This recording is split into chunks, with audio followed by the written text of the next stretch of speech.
with our Kings study again. We're in chapter 15.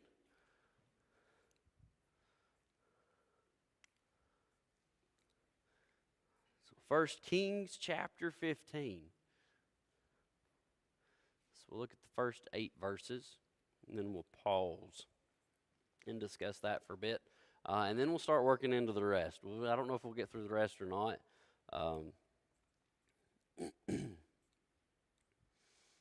But we'll see.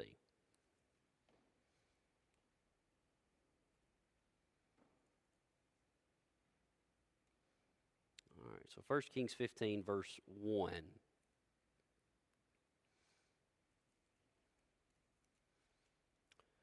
Now in the 18th year of King Jeroboam, the son of Nebat, reigned Abijam over Judah. 3 years reigned he in Jerusalem, and his mother's name was Maachah, the daughter of Abishalom. And he walked in all the sins of his father, which he had done before him, and his heart was not perfect with the Lord his God, as the heart of David his father. Nevertheless, for David's sake did the Lord his God give him a lamp in Jerusalem, to set up his son after him, and to establish Jerusalem. Because David did that which is right in the eyes of the Lord, and turned not aside from anything that he commanded him all the days of his life, save only in the matter of Uriah the Hittite. And there was war between Rehoboam and Jeroboam all the days of his life.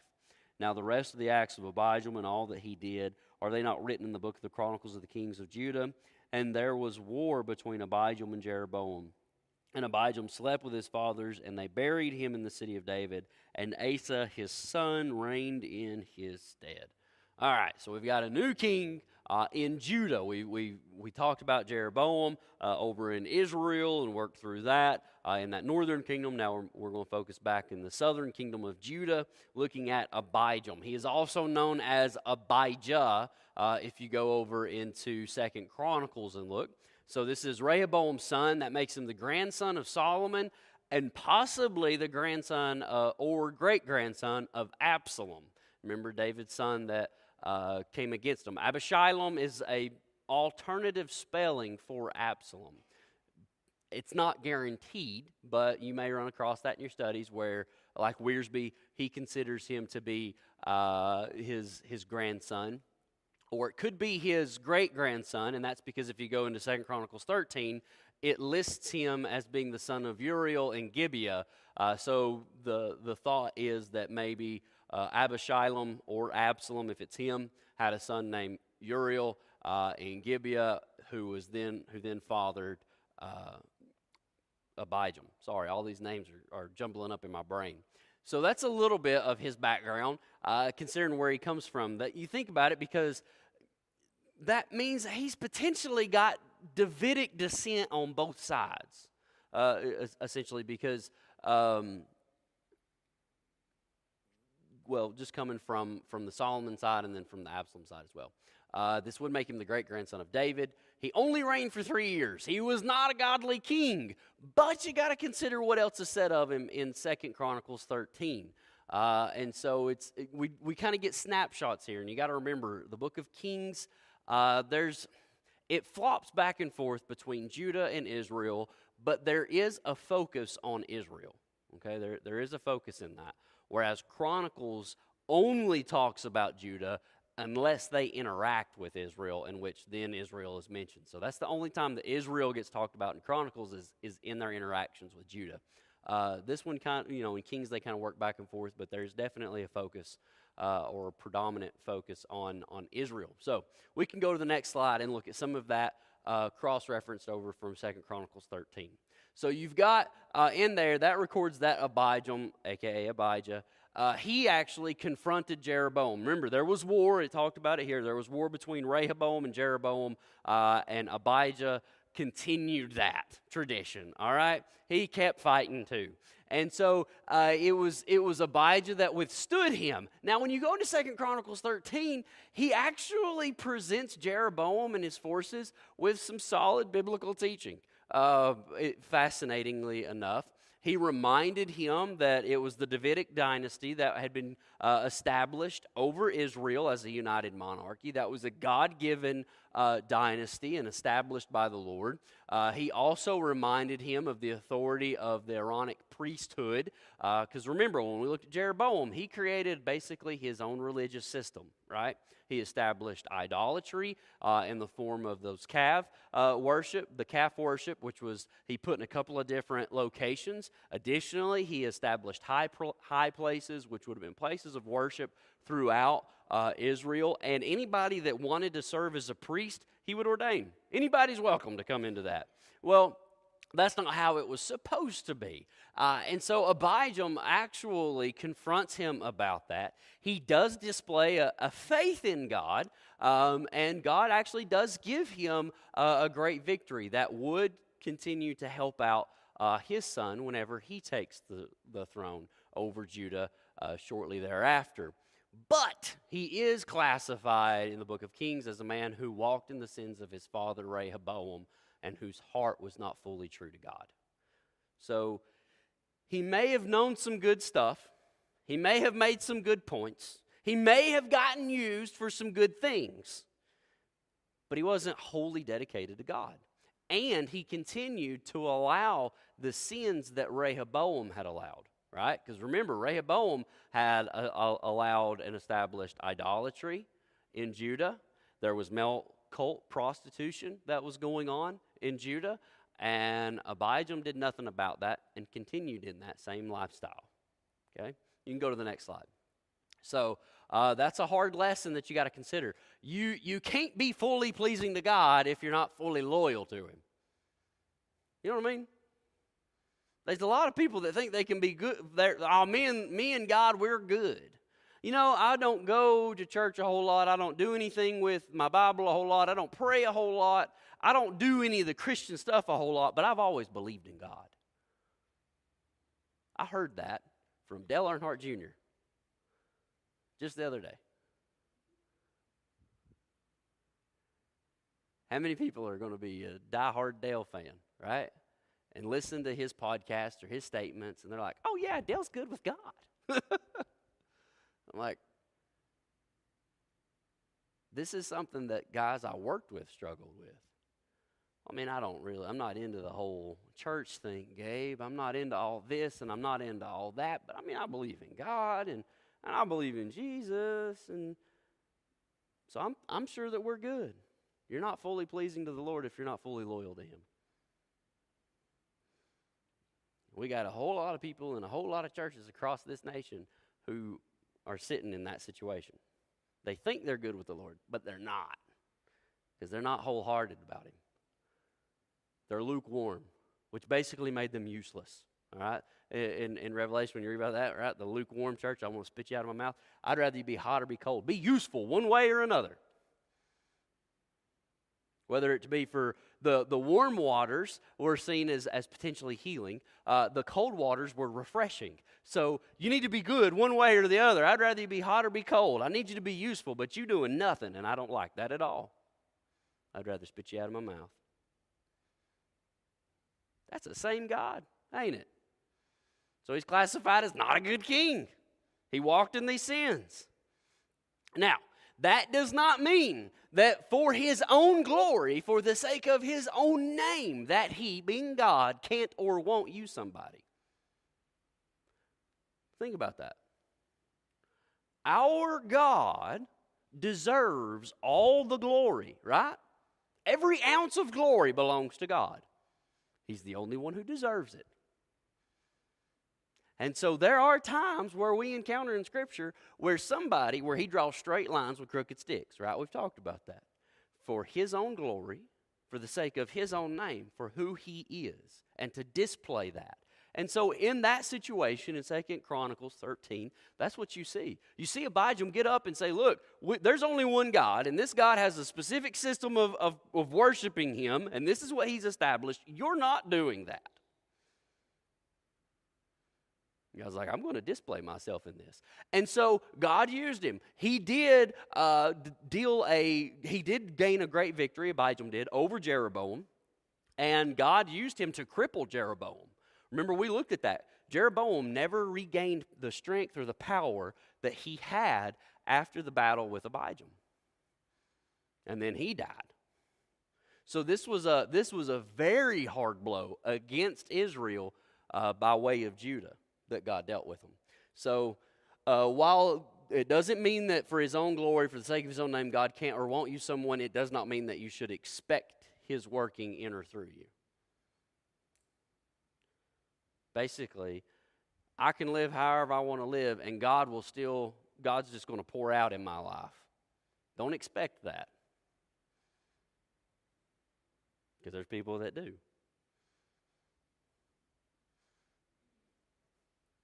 So use caution. Maybe there's questions or comments over Abijam. No? All right, let's roll to the next slide. This is going to take a little bit longer. Maybe we'll get through. I don't know. But we're going to look at the 9 through 24 is the section we're going to look at, and we're going to look at Asa. All right. And in the 20th year of Jeroboam, king of Israel, reigned Asa over Judah. Now, I need to pause there for a moment because there's something I don't think I've discussed. And as I was looking at Wiersbe's notes on this, I was reminded. So, the year of beginning to reign, like their first year as reigning, was sometimes counted different between the northern kingdom and the southern kingdom, okay? Sometimes, like in the southern kingdom, the focus would be on the year that they ascended the throne. That would be their first year, okay? Whereas in the northern kingdom, the focus might be like basically the next calendar year. So, for example, in our modern system, if they were to ascend to the throne in August, the first year of their reign would begin in January. Does that make sense? Okay, so that extra time doesn't always count. And so it can be difficult to make everything line up. If you try to work through some of this chronologically, it can make you pull your hair out, okay? And then because then there's also the aspect of co-regency. I know we've discussed that some, but it's been a while. So whenever a king's health began to fail, or as he got older and realized my time's getting a little bit close, maybe I need to let my son step up, he would get his son. He'd choose a son as his successor, and he would be a co-regent. So they would reign together. And that would give him experience and training that he needed so that when daddy was gone, he could keep on. Okay? So that can make it a little bit different if you try to work through chronologically on your own, just trying to add it up. So just keeping that in mind. But here we are, verse 9. It's the 20th year of Jeroboam when Asa began to reign over Judah. And 41 years reigned he in Jerusalem. So he had a good long reign. His mother's name was Maacah, the daughter of Abishalom. That's familiar. And Asa did that which was right in the eyes of the Lord, as did David his father. And he took away the Sodomites out of the land, so the cult prostitutes and those practicing sodomy, he removed them. And he removed all the idols that his fathers had made. And also, Maacah, his mother, even he removed from being queen, or queen mother is that position, because she had made an idol in a grove, and Asa destroyed her idol and burned it by the brook Kidron. But the high places were not removed. Nevertheless, Asa's heart was perfect with the Lord all his days. And he brought in the things which his father had dedicated, and the things which he himself had dedicated into the house of the Lord, silver and gold and vessels. And there was war between Asa and Baasha, king of Israel, all their days. And Baasha, king of Israel, went up against Judah and built Ramah, and he might not suffer any to go out or come in to Asa, king of Judah. So he's trying to block off people. Remember, that was a concern of Jeroboam. He didn't want his people going down to Judah because he was afraid their hearts would get turned towards the Davidic dynasty. Then Asa, verse 18, took all the silver and gold that were left in the treasures of the house of the Lord and the treasures of the king's house and delivered them into the hand of his servants. And King Asa sent them to Ben-Hadad, the son of Tibrimon, the son of Hazion, king of Syria, that dwelt in Damascus, saying, there's a league, or there's a covenant between me and thee, and between my father and thy father. Behold, I have sent unto thee a present of silver and gold. Come and break thy league with Baasha, king of Israel, that he may depart from me. So Ben-Hadad hearkened unto King Asa, and sent the captains of the host which he had against the cities of Israel, and smote Ijon and Dan, and Abel Beth-Maachah, and all of Sineroth, and all the land of Naphtali. And it came to pass, when Baasha heard thereof, that he left off building of Ramah, and dwelt in Tirzah.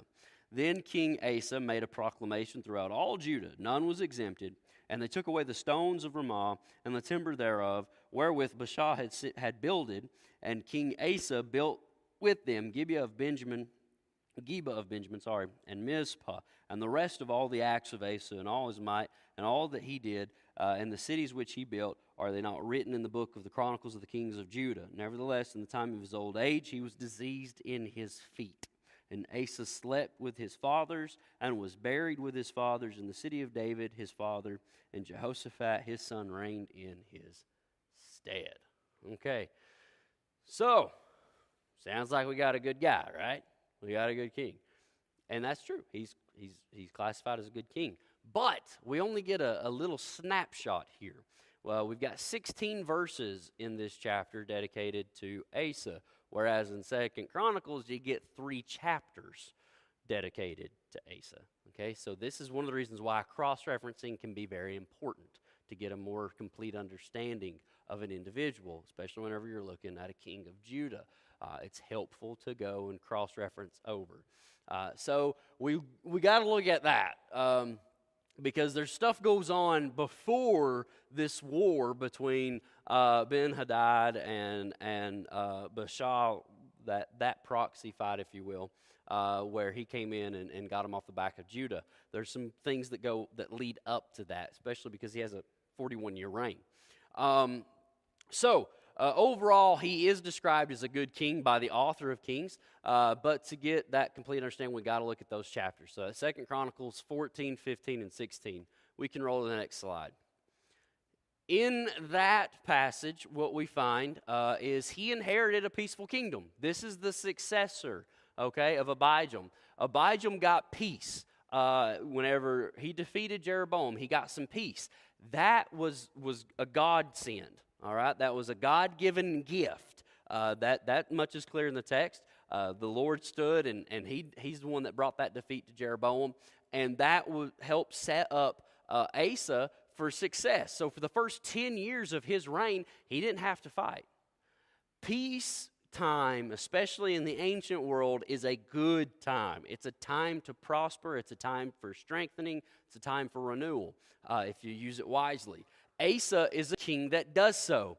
So we'll look at that in just a second. Now, just to get the oddity out of the way, his mother is the same woman that's listed in verse 2 as being the mother of Abijam. Okay, and that sounds odd to us. But it's most likely that this is actually his grandmother. And the term mother is being used in the same fashion as father is in this same passage with regard to David. David is not his direct father. Michal is not his direct mother. It is likely to be his grandmother. Okay? Some may stipulate that something weird was going on in the kingdom, but from the immediate context, it really would suggest it's his grandma. And she held a position of queen mother. That was a respected position. We'll look at it a little bit more, but we've encountered it already with Bathsheba and Solomon. Remember, she held that position of queen mother, and so we'll look at that here in a minute. Now, he used that time, that 10 years, he does what the other king should have done. He begins to take some religious reform. He takes the people back to God and takes away the pagan idols. He gets rid of cult prostitution. He gets rid of things. We read about that snapshot, but he actually leads 2 different reforms, if you will, in the land. But he does. In that first 10 years, he's getting rid of idolatry. He's trying to get rid of those things. And so he's going to go back again, though. One of his reforms that he had to make is referenced here. He removes his grandmother from that position of queen mother. Now, in the story of Bathsheba and Solomon, remember, Adonijah, who was David's son and who had tried to take the throne before Solomon was enthroned by David and selected as the successor. And so Abijah comes to Bathsheba and says, hey, I got a request. Can you talk to the king for me? Because I know he'll listen to you. She's like, what you want? And he says, I just want that concubine. Can I get that one concubine that my father had? And the name of that young lady has completely left my brain right now. But it was the young lady who they had gotten in David's old age to serve him, to help him, because he couldn't stay warm, so she was there to attend to him. So he wanted him, or wanted her, and Bathsheba goes to Solomon. She's the queen mother. He has the seat brought out to sit next to him, and she says, hey, honey, I got a question. Could you help out Adonijah, your brother here? This is what he wants. He just wants that one girl. And he says, what, does he also want my throne as well? Right? Because that was a power move. If you're going to try to claim part of the king's harem, that's a declaration that you're trying to lay claim to the power and to the position of kingship. We'd already seen that work out in Absalom's lifetime with David. Remember? So that's that position. It's not unusual. We've already encountered it once. But he's got Mamal in this very influential and respected position, and he kicks her out of it. Think about it. How many of y'all gonna kick Mamal out of a spot like that? I got one Mamal that would have kicked me back. Okay? I got another Mamal that my papa would kick me back. You know what I mean? But he did it. Why'd he do it? Why'd he oust her? She made an idol, right? She had an ashram. She had established an idol in the grove, and so he ousted her, he tore down that idol, and he destroyed it. I mean, this guy is serious about following the Lord and trying to do the right thing. And so he's off to a great start. You can roll to the next slide. So he did use his time well to not only lead the people in the right direction religiously, but also he goes ahead and starts fortifying cities. He's taken time. Whenever we look in 2 Chronicles, that's what he starts doing. He not only helps to establish and strengthen worship of Yahweh, but he also is helping protect the people. So he's doing a really good job. And eventually there is an enemy that arises. Zerah, the Ethiopian, or a Cushite. That he's going to show up and he's going to bring to battle the battle's going to occur about 25 miles southwest of Jerusalem, which we've got on the next slide, which you can roll to. There it is. And I brought it. Aha. So watch your eyes. Some of you all have already seen this tonight, haven't you? I was up in the roost and I was shining it down. Sorry. I couldn't help it. It's a really great babysitting tool. Not for these guys, sorry, but I was shining it down for Abram and he was chasing it like a cat. I was like, man, I'm going to keep using this. Shay can leave town if she needs to for a day or two. I've got something to occupy him. So oh no, the green and the green. I should have changed the colors. Where that red smash mark is, that's where they fight, okay? So you got Judah, and this guy, Zerah, has come up from a southern route, which the Cushites, the Ethiopians, they would have been more in, if there was a map, it would have been more like this area down here. So they've traveled up, and they have come through here, and they're going to fight right there. Now, Zerah has a fighting force of 1 million men. He has 1 million soldiers. And Asa has a fighting force of about 580,000, between 300,000 men of Judah and 280,000 men of Benjamin. And so the odds are practically 2 to 1. In addition to that, Zerah also has 300 chariots, which Asa does not have. So this is not a favorable situation, all right? And you can go to the next slide now.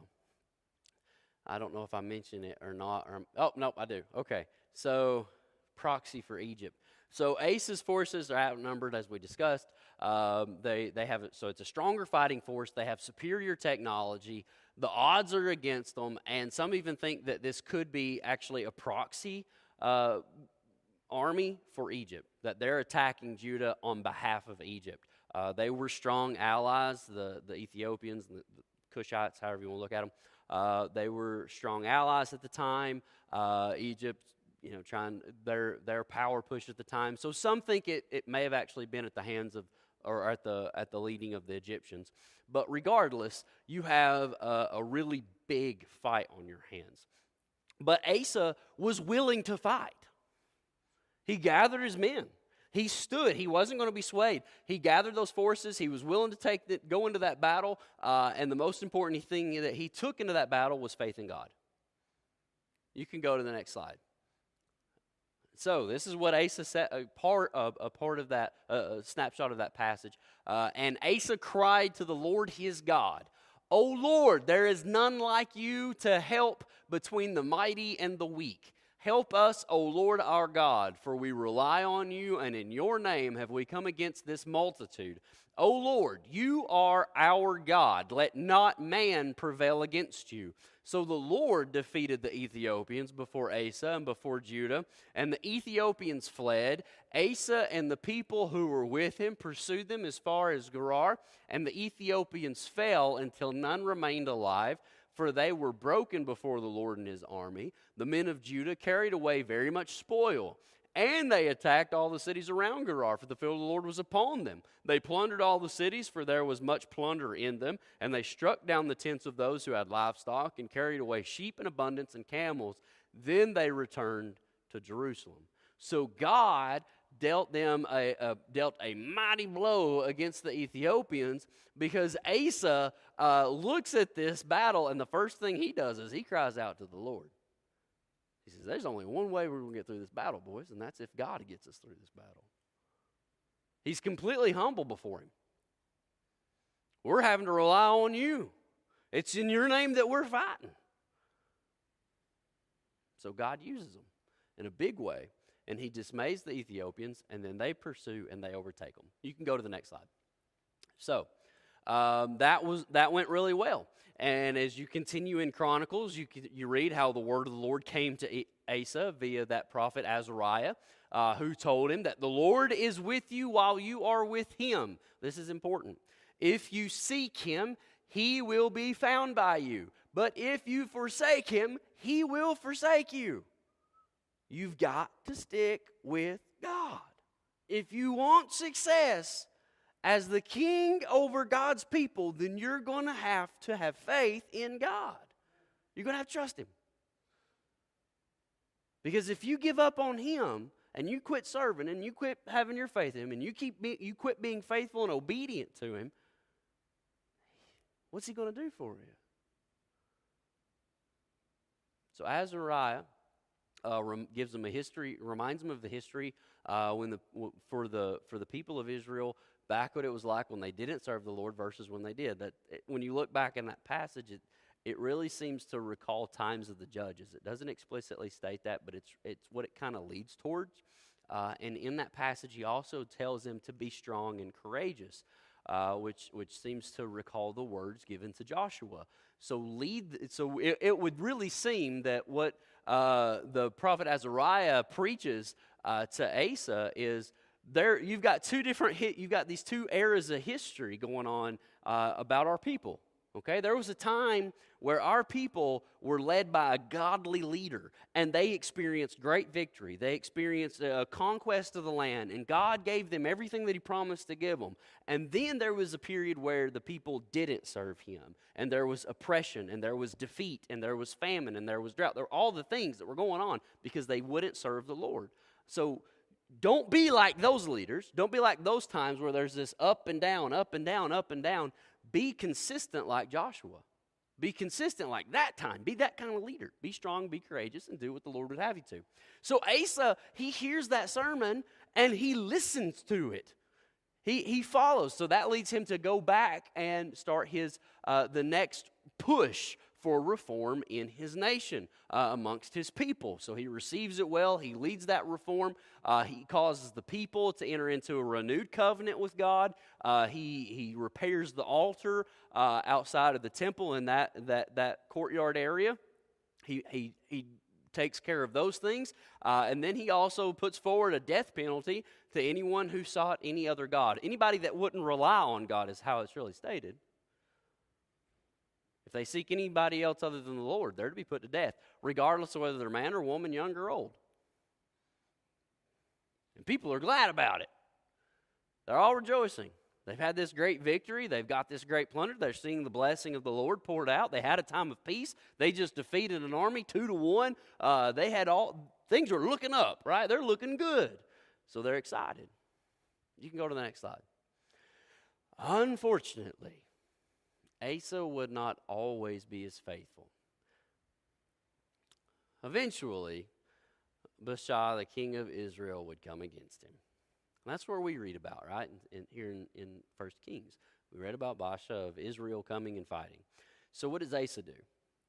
Asa sends money to Ben-Hadad. Now that's likely the grandson of Rezin, who is identified as Hezion, king of Syria, who lived in Damascus.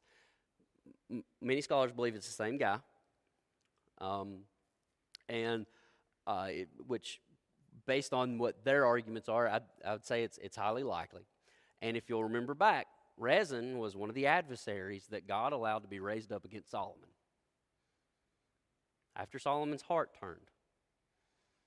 Rezin was one of those three enemies that came against and troubled Solomon. Okay, Jeroboam was in that group too. Rezin goes off and he begins to reign in Syria. He lives in Damascus. He is that guy. He fits that description very well. Ben-Hadad is listed as being his grandson, and Asa has entered into a covenant with him. Hey, I got a problem. Baasha of Israel has come up against me. He's going and he's building over here in one of my cities, and this is not good. He's trying to claim my land. This is an act of war. I tell you what, here's some gold, here's some silver. I want you to break the treaty you've got with Baasha. I want you to break that covenant agreement, right? This ally relationship you got, and I want you to fight this guy for me. Run him out of town. And so Ben-Hadad does. He goes into Israel, and he doesn't just run him out of that area. He runs him out. He goes and takes other parts of Israel. He goes and he makes sure he whoops them good, okay? Essentially, that's how you could put it in a quick way. And so they repel that Israelite army, and then Asa makes that decree. Hey, go up there and get all their building supplies, and we'll use them in other places that we need to strengthen, okay? Okay, it's not a bad building program. Sounds pretty decent. But let me ask, how does this Asa, we'll call him old Asa, compare with young Asa? He left God out of it, exactly. Now this is what's weird. When he was, quote unquote, young Asa, he followed the Lord faithfully. But now that he's old Asa, he doesn't go and trust in God right off the bat. That's really strange. I find that odd. I find that a lot of people who are faithful to the Lord, they grow more faithful. You know what I mean? We grow in our faith. We grow in our understanding of God. We grow in our relationship, and so it's like we trust the Lord more and more. But he goes the opposite end. You're like, well, I mean, he just needed help, and he went and got some help. Yeah, but his help should have come from the Lord. And that's what he gets told. You can go to the next slide. I'm not just assuming these things. Scripture makes it clear. This is an act of faithlessness, and it leads to his demise. There we get another prophet, Hananiah, the seer or prophet, came and confronted Asa. So he told him straight up, Asa, you had trusted in Ben-Hadad, king of Syria. You did not trust in the Lord your God. That's the same God, Asa. He confronts him about the past. This is the same God that delivered you from the Ethiopians. Even though they had all those men, even though they had all those chariots, God's the one who delivered you then, and you didn't go to him and trust him. Instead, you went and trusted in this king over Syria. You trusted in man instead of trusting in God. And in that sermon, if you will, he presents to him the truth that God was actually, he said, because of this, you're not going to have victory over the king of Syria, indicating that God was prepared for Judah to subdue the Syrians, the Arameans. He was prepared to take care of that through Judah with Asa. He could have had even more and greater victory. How many times do we miss out on God's provision and blessing in our life? And I don't mean necessarily blessing in our bank account, but just in the general sense of God's blessing on us, because we've trusted in ourselves or trusted in somebody else more than we trusted in the Lord and stayed faithful to Him.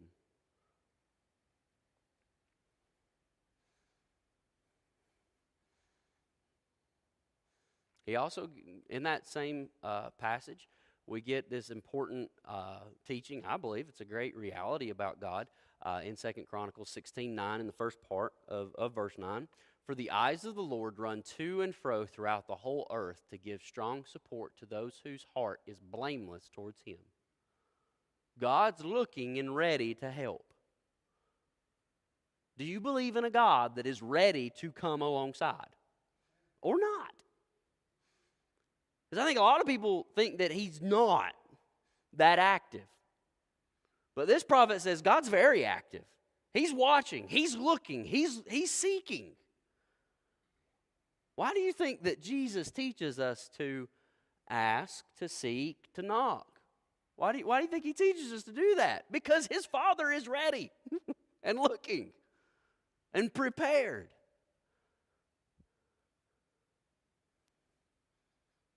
So many times, and unfortunately in our world, so many times people feel very isolated, they feel very alone, and that's something that I believe Satan wants people to feel and believe down deep in their heart, that they are by themselves and there is no one to come alongside and help them.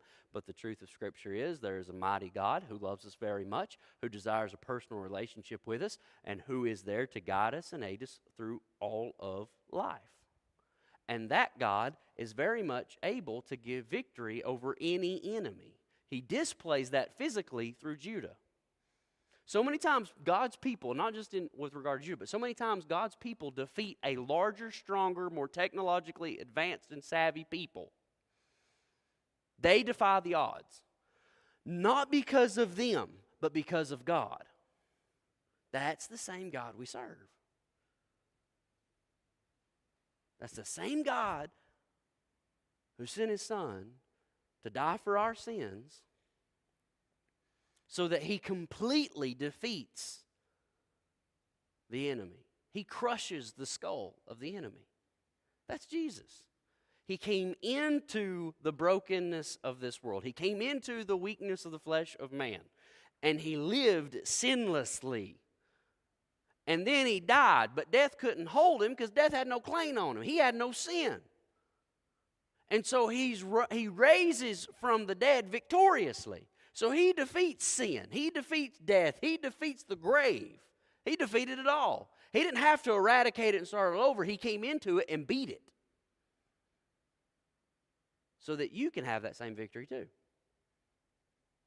Now that's a strong God.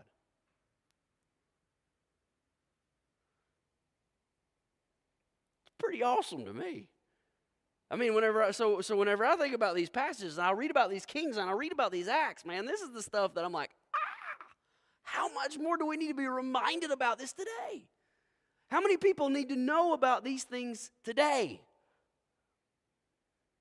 Because there is a mighty God still at work. So I believe that God gave them this victory because I believe God gave me victory. And I'm thankful for that. I hope you are too. Let's roll the next slide. Unfortunately, Asa does not listen to this sermon very well.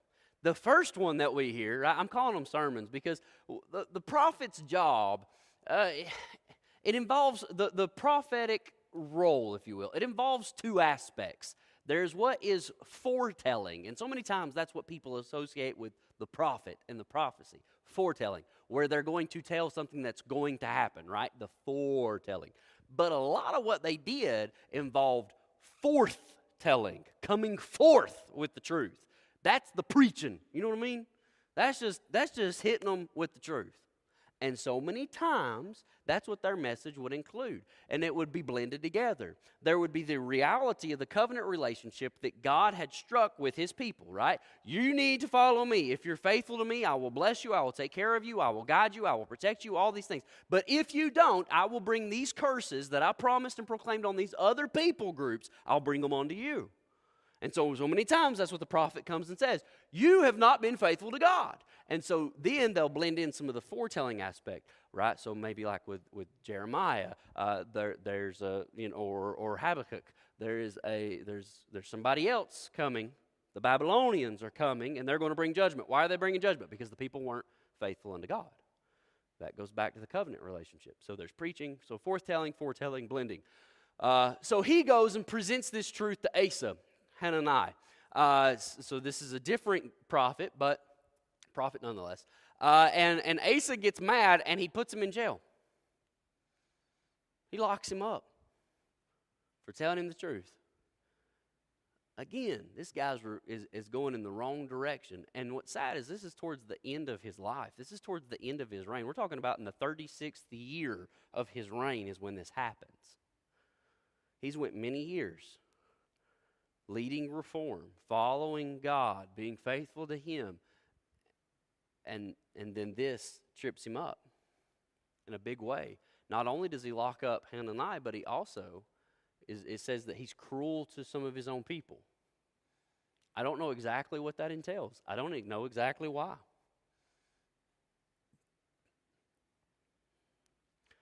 And then he becomes diseased in his feet. So we read about that here, right? That it's like it kind of, we just read about it. All of a sudden he's got this foot disease and then he dies. Well, this comes about in his life, and it makes clear in the 2 Chronicles passage that even then he will not turn to the Lord. He will only trust in the physicians. Asa. He's too proud to get humble before God, even when his own life is rotting away. It leads to his demise. The very thing, he's trusting in something else, right? He's following something else. This is the very thing he issued a death penalty for. And it's the very thing that he's going to die because of. Because he refuses to seek the Lord. And it's going to take his footing away, literally. What does Jesus teach us at the end of the Sermon on the Mount? What's he say? Whoever will take, this is going to be my summarization, whoever will take the words that I am preaching to you and live by them, whoever will receive them and heed them, they'll be like the wise man that builds his house upon the rock, right? He dug down, he found a sure foundation, and he built his house so that whenever the winds blew and the storms came and the water rose, the house stood. But whoever hears these words and does not live by them is going to be like the foolish man who built his house upon the sand, so that whenever the winds came and the storm rose and the waters came up, the house fell and great was its fall. You got to stand on the Lord. You got to keep the faith. You got to trust in him. You got to follow him. You got to be obedient. Or you're going to lose your footing.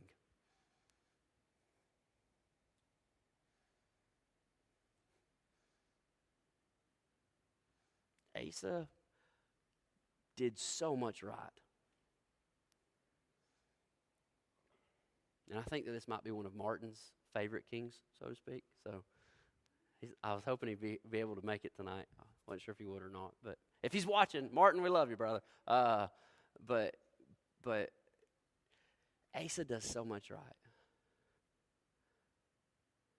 But the end of his life, it all falls apart, essentially.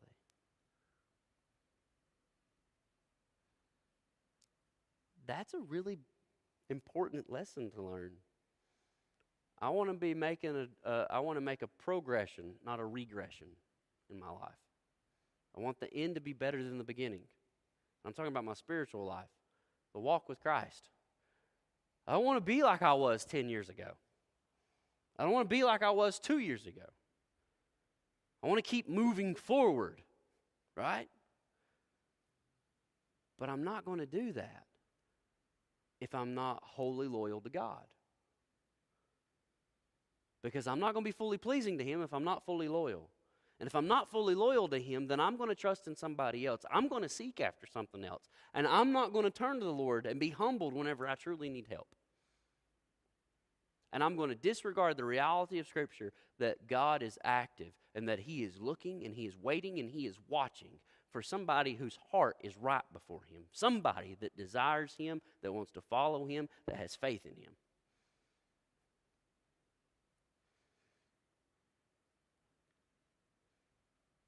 That's a sad thing to miss out on. How sad will it be for some people who stand before Him and they're so embittered and they're so angry. You were never there for me. You want to sit there on that throne and act like you're something special, but I spent my whole life in the gutter. I spent my whole life in the dirt, begging for scraps. You weren't there. And He looks at them and says, your heart never wanted me. I was looking. I went to and fro. I was ready, but your heart was not wanting me. You just keep your pearly gates. Hell is going to be filled with bitterness.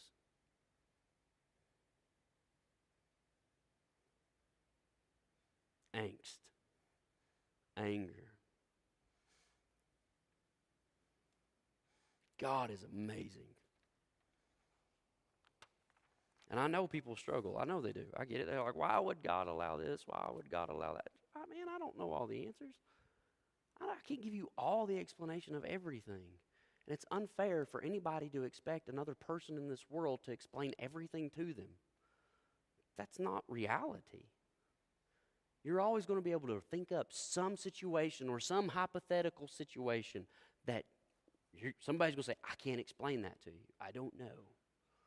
Because we're not God. I do know that God is patient. God is slow to wrath. God is full of grace and mercy and love.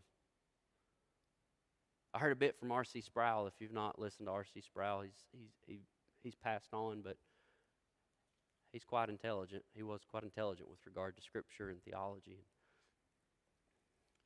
We don't agree on everything, but he's a pretty solid guy. He was talking about Adam and Eve. He says, God told him, in the day that you eat that fruit, you'll surely die. He said, and yet God allowed him to live another day. And God clothed him in grace. Another sacrifice was put in his place. An animal's blood was shed, right? Because it was the skin of an animal that covered Adam and Eve. So a sacrifice had to be made to cover up what they had done. Sometimes we miss that in Scripture. God's been gracious. God's been forbearing. God's been merciful and kind. God gave time, I believe, to Asa. He had the physicians. There's nothing wrong with going to doctors. Nobody's trying to say there's anything wrong with going to a doctor. But your primary focus and trust and faith goes to the Lord. And the whole time he's going to doctor's appointments, he ain't praying.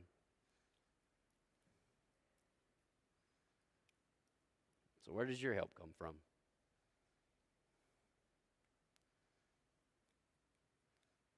Where do your eyes look to? Is it to see if they've got a 5-star Google review?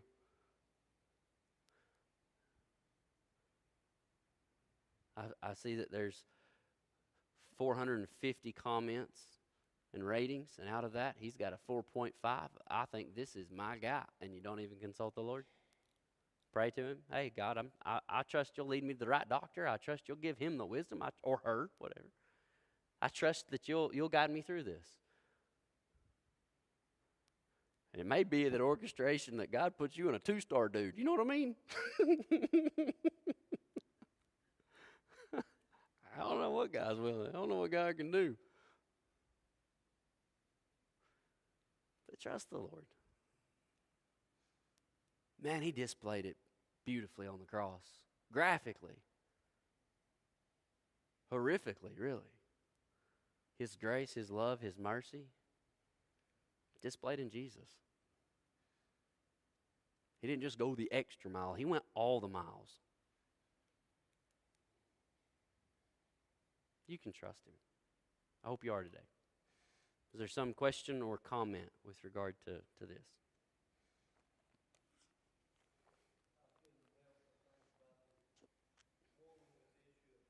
Hmm.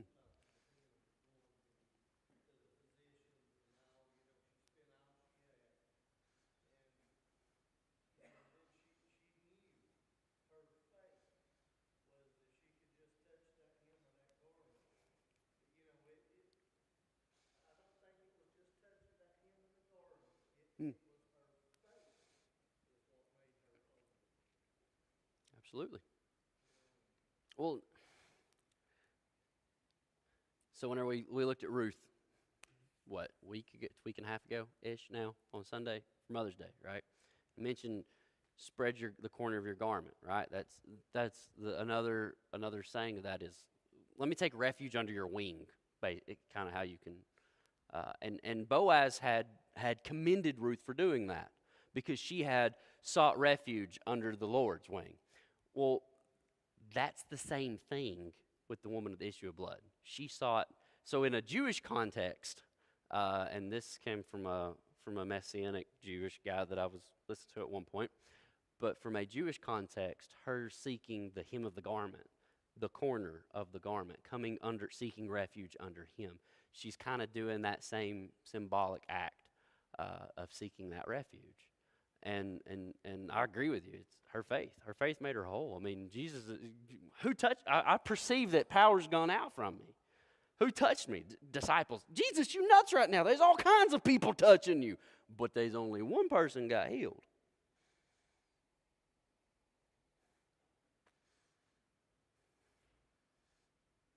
So yeah, having that faith. I think that's a wonderful illustration, Kenny. Really helps bridge that Old Testament, New Testament.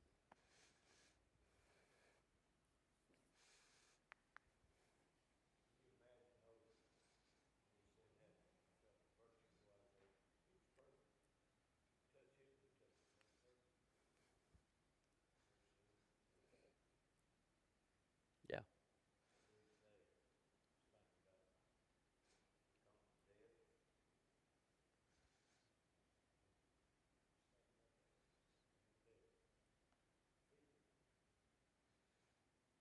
Yeah.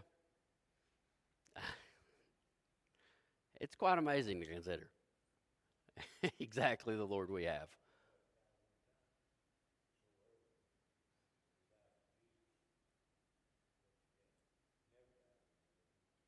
Right. Don't ever have to experience it.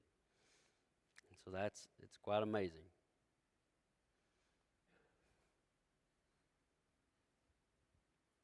Anything else? All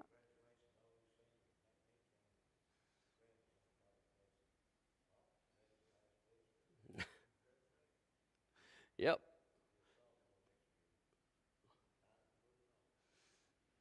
Very quickly, Charlie, we definitely need to be praying for our graduates and lifting up those that are going into summer vacation now. Hopefully they'll trust in the Lord and not get into trouble. All right. Well, if there's not anything else, we'll pray and be dismissed. Heavenly Father, we come to you, Lord, and we just want to be thankful to you. We want to be humbled before you. And God, I pray that you just forgive me. I know that I've been guilty of trusting in me or trusting in somebody else, not coming to you. And